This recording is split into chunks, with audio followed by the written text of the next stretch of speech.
नमस्कार विद्यार्थियों, sangria public school के डिजिटल प्लेटफॉर्म पर आप सभी का स्वागत है।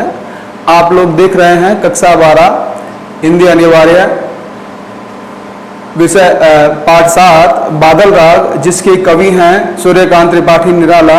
इसका भाग 1 आप लोगों ने पहले देखा है।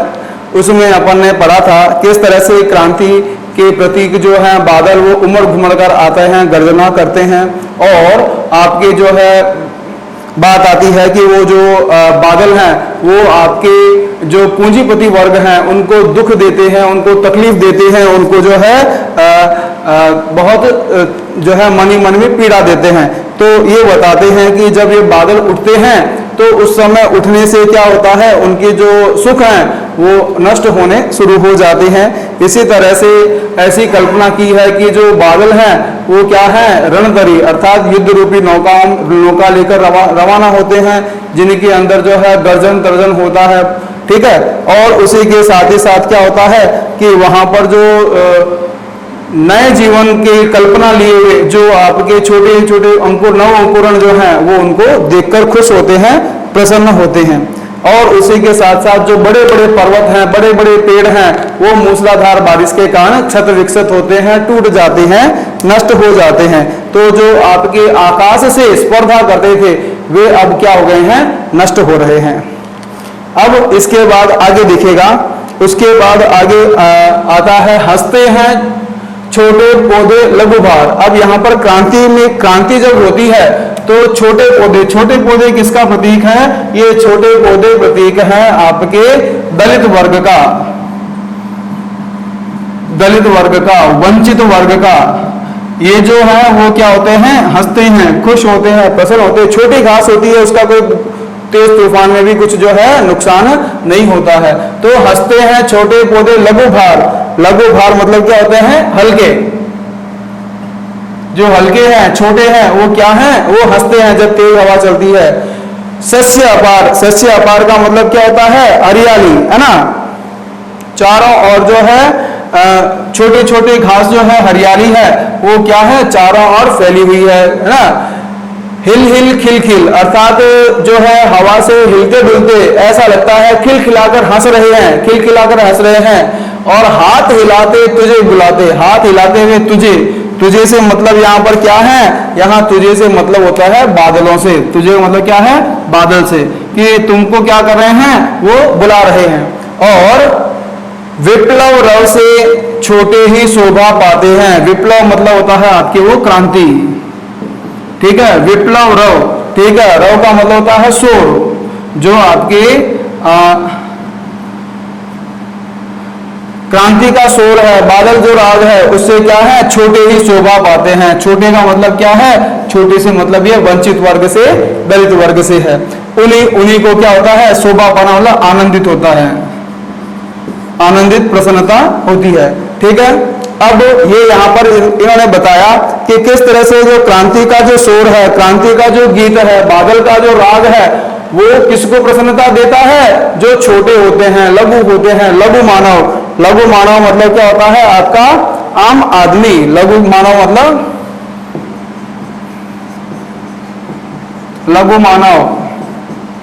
आम आदमी,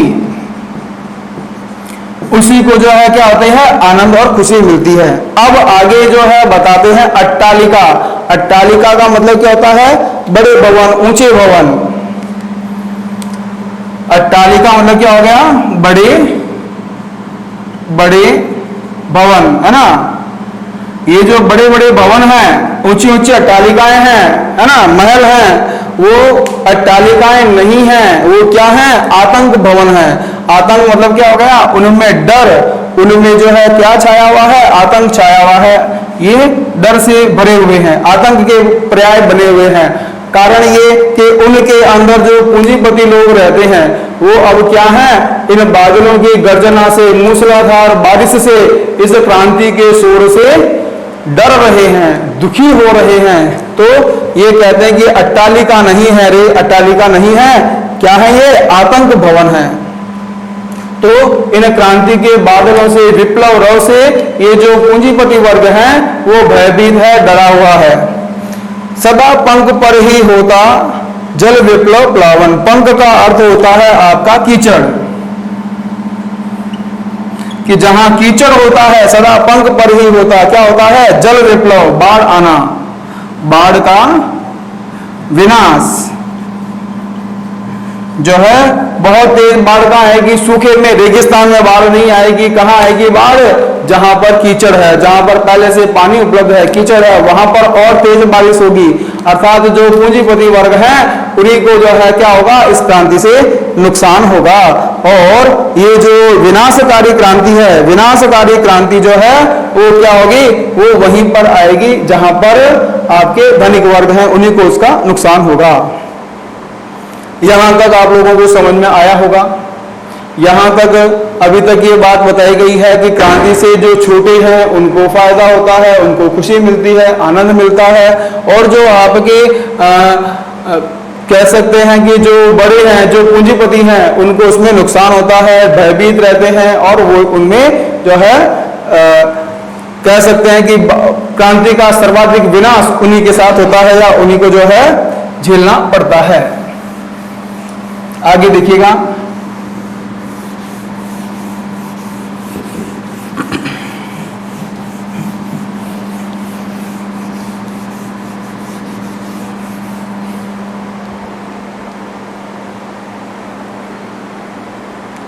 शुद्र प्रफुल्ल सजल जलद से, शुद्र प्रफुल्ल जलद से, शुद्र प्रफुल्ल जलद से,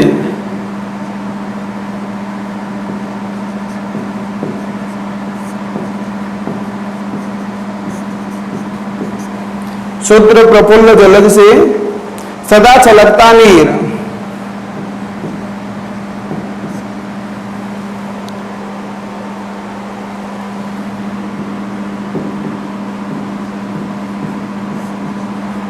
सदा छलकता नीर रोग शोक से, रोग शोक में भी हंसता है, रोग शोक में भी हंसता है।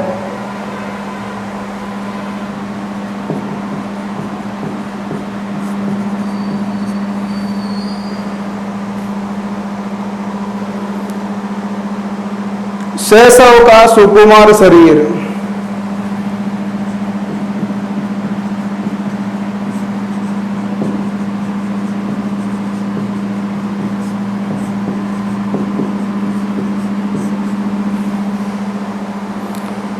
रुद्ध कोश है, शुद्ध तोष है,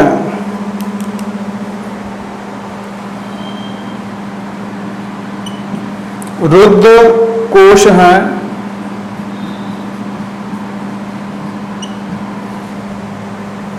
शुद्ध तोष,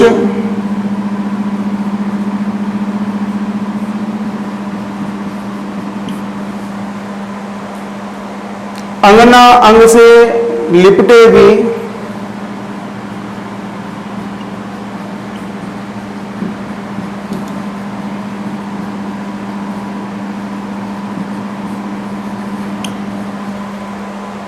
आतंक अंक पर कांप रहे हैं,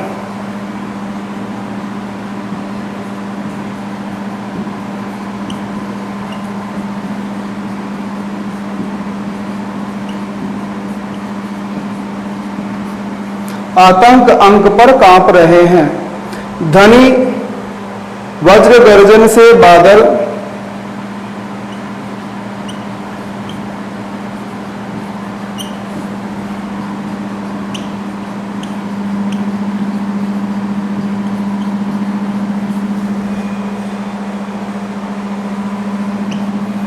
त्रस्त नयन मुख ढांप रहे हैं,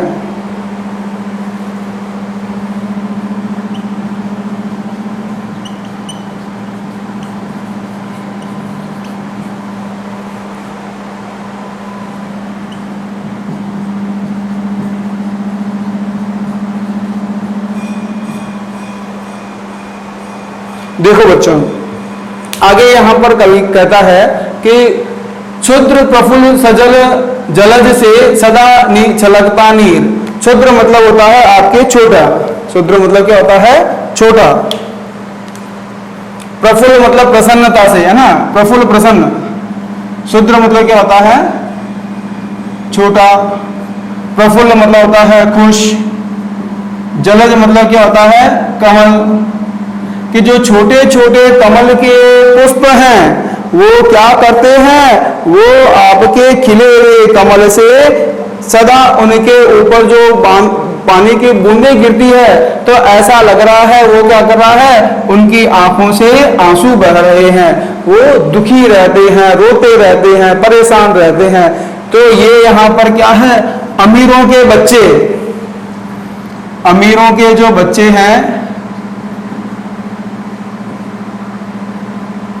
अमीरों के जो बच्चे हैं वो क्या करते हैं, हमेशा दुखी रहते हैं और रोते रहते हैं, चाहे उनको कितना भी कुछ भी क्यों ना मिल जाए।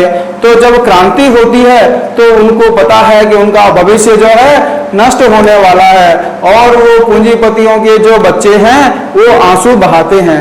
तो कवि ने यहाँ पर किसकी कल्पना की है कि जो पुष्प हैं, बादल बरसते हैं, तेज वर्षा होती है तो उनके ऊपर जो पानी की बूंदें गिरती है तो ऐसा लगता है कि जैसे वो आंखों से आंसू बहा रहे हैं। शुद्र प्रफुल्ल जलज से सदा छलकता नीर। नीर मतलब होता है आपके पानी, आंसू। ये यहां नीर किसका है, आंसू का प्रतीक है, ठीक है। तो उससे सदा आंखों से आंसू बहता रहता है। रोग शोक में भी हंसता है।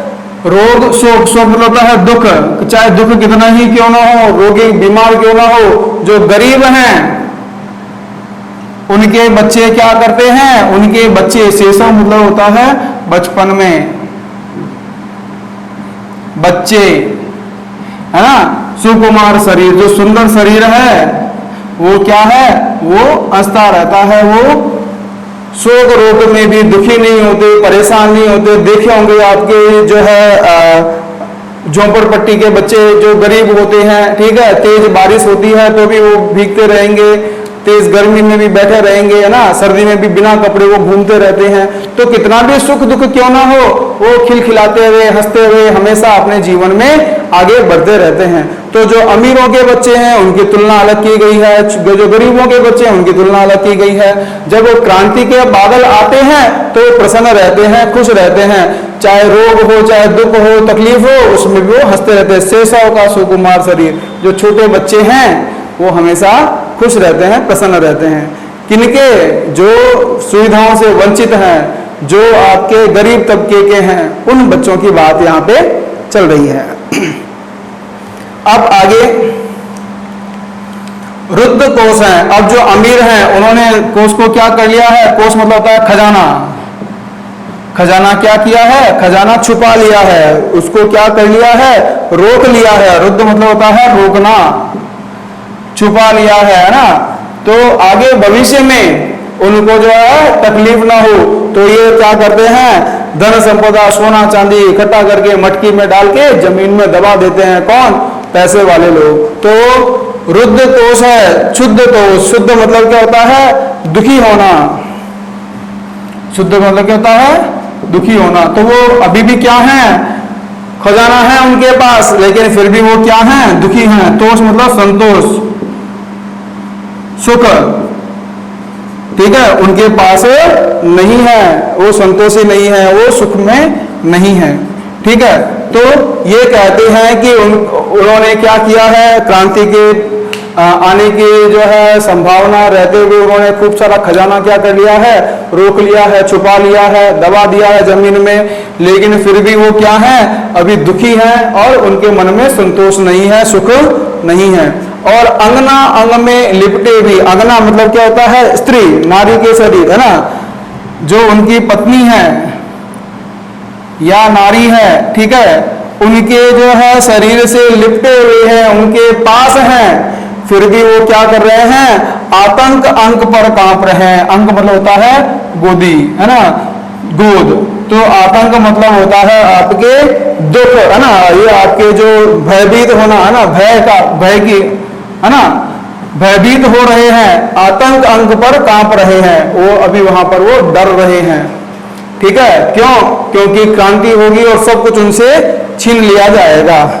तो कवि यहाँ पर जो है उनके पूंजीपतियों के दुख का वर्णन करते हुए कहता है कि उन्होंने खजाना जो है रोक लिया है, सब कुछ कर लिया है, लेकिन फिर भी वो दुखी है ना, सुख उनके नहीं है, वो अपने घर में अपने जो है नारियों के साथ में है, ठीक है, लेकिन फिर भी वहां पर भी वो क्या है, आतंकित हैं, भयभीत हैं, डरे हुए हैं, ठीक है, और वो कांप रहे हैं।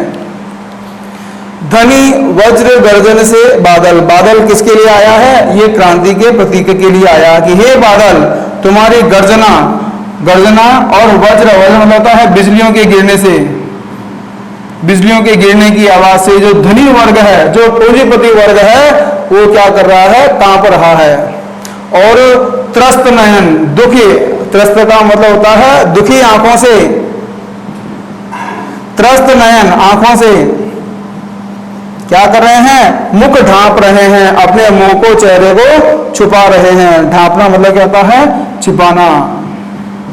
वो क्या कर रहे हैं, अपने मुंह को छिपा रहे हैं, डर रहे हैं, भयभीत हो रहे हैं। तो इस तरह से कवि जो है बादल राग के माध्यम से यह संदेश देना चाहता है कि क्रांति का जो दुष्प्रभाव है, वो दुष्प्रभाव किस पर होगा, वो दुष्प्रभाव होगा आपके पूंजीपति वर्ग पर, अमीर वर्ग पर, ठीक है। अंतिम पंक्तियां हैं वो देखते हैं अपन, यहां तक समझ में आया होगा आप लोगों को।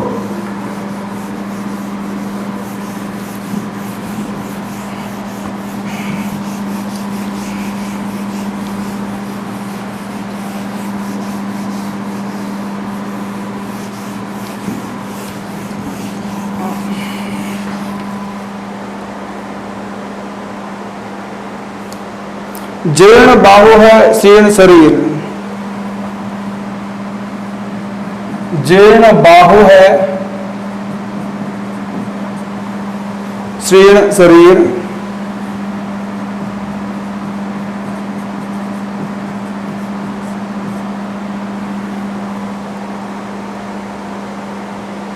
तुझे बुलाता कृषक अधीर,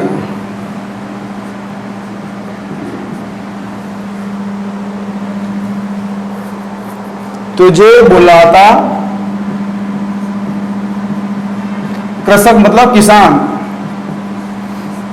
जो अधीर है, ठीक है, जिसको धीरज नहीं रहा है, अब दुख सहते सहते, ए विप्लव के वीर, ए क्रांति के बादल,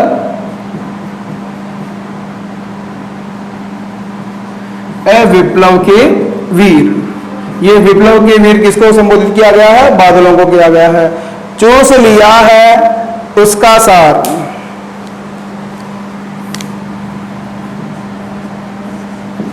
चूस लिया है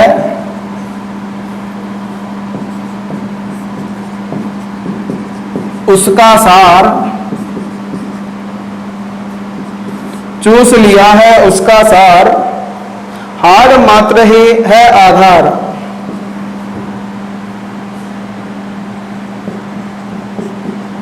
हार्ड मात्र ही है आधार, ए जीवन के पारावार।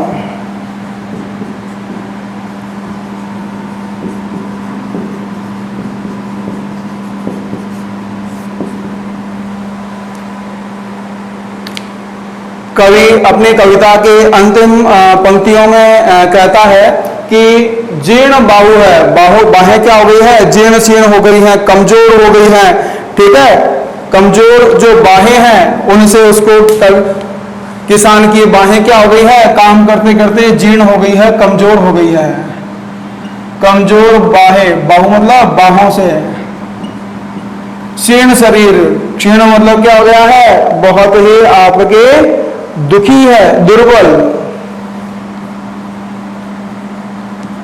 दुर्बल, कमजोर है ना, दुर्बल शरीर जो हो चुका है। तुझे बुलाता कृषक अधीर, कृषक का मतलब होता है किसान, जो किसान है वो क्या है, अधीर हो गया है, धीरज उसका नहीं रहा है, ठीक है, व्याकुल हो गया है, व्याकुल, व्याकुल किसान क्या है, वो तुम्हें क्या कर रहा है, बुला रहा है अपनी ओर, कह रहा है ए विप्लव के वीर, ए विप्लव, विप्लव मतलब क्या हो गया, क्रांति, ये क्रांति के वीर, क्रांतिवीर बादल, ये किसको संबोधित कर रहा है, ये बादलों को संबोधित कर रहा है। ए विप्लव के वीर। वीर यहाँ पर क्या है, वीर क्यों कहा है, वीर इसलिए कहा है कि वो क्या कर रहे हैं, क्रांति ला रहे हैं और परिवर्तन लेकर आ रहे हैं। और आगे संबोधन किया है तो यहाँ पे कौन सा जाएगा, संबोधन अलंकार।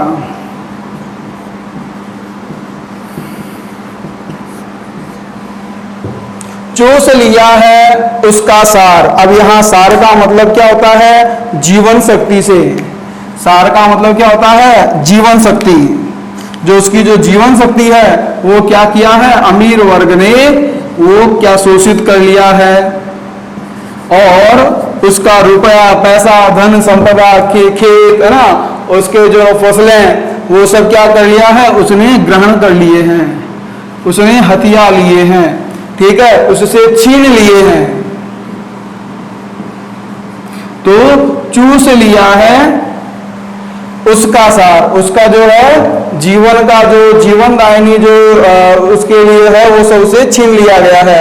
हाड़ मात्र ही है आधार, केवल हड्डियां, हाड़ मतलब क्या होता है, हड्डियां, हड्डियां बची हुई है, ठीक है, हाड़ मात्र ही है आधार। उसके जीवन का आधार क्या है कि केवल बस हड्डियां बची हुई है, ठीक है। अजीवन के पारावार, पारावार मतलब क्या होता है, समुद्र, लेकिन यहाँ समुद्र से मतलब नहीं है, यहां से किसका मतलब है, बादलों के लिए आया है कि जो बादल हैं उनको अजीवन, तुम क्या बने हो, जीवन के पारावार हो, जीवन के समुद्र हो, क्योंकि वर्षा होगी, फसलें लहलहाएगी, ठीक है, वो जमींदार को जो है लगान दे सकेगा, साहूकार का ब्याज भर सकेगा, उसका घर परिवार जो है उसका जीवन यापन कर सकेगा और वो उसके जीवन का आधार बनेगा। इसलिए कवि ने बादलों को जीवन के पारावार कहकर संज्ञा से संबोधित किया है। तो प्रश्न बनता है कि भाई बादल कभी तो जो है विप्लव के जो है क्या करते हैं, कारण बनते हैं और क्रांति के कारण बनते हैं, ठीक है, और कभी जो है जीवन का आधार बताया है, जीवन का सागर बताया है। तो ये दो अलग अलग जो है बात कवि ने कैसे की है। तो क्रांति का जो सुपरिणाम है वो किसके लिए होगा, दलित वर्ग के लिए होगा, निम्न वर्ग के लिए होगा, किसान मजदूर वर्ग के लिए होगा, और उसका जो दुष्परिणाम है, बुरा परिणाम है, वो पूंजीपतियों के लिए होगा, उनका विनाश होगा। और इस तरह से क्रांति की बात कही गई है बादल राग में। बादल राग, बादलों के संगीत की बात होती है, गर्जन तर्जन की बात होती है, और उसी से आगे क्या होगा, आगे आपके क्रांति होगी, परिवर्तन होगा। और इस परिवर्तन से केवल और केवल किसानों को, निम्न वर्ग को, इन्हीं को फायदा होगा। तो कविता की अंतिम पंक्तियों में कवि यह कहता है कि ये जो किसान है वो भी अधीर होकर तुम्हें क्या कर रहा है, बुला रहा है। तो हे बादल, हे क्रांति के प्रतीक, हे विप्लव के जो पारावार, हे जीवन के आधार, तुम्हें जो है तुम्हारे ही कारण जो है किसानों का जीवन बचा हुआ है, उनकी समृद्धि बची हुई है, ठीक है। तो इस तरह से कवि यहाँ पर जो है क्रांति की बात करता है, क्रांति के संगीत की बात करता है, बादल राग के गर्जन तर्जन की बात करता है, और इसी के साथ ही साथ अपनी जो है कविता, उसका भाव और शब्दार्थ अपना समाप्त होता है। धन्यवाद।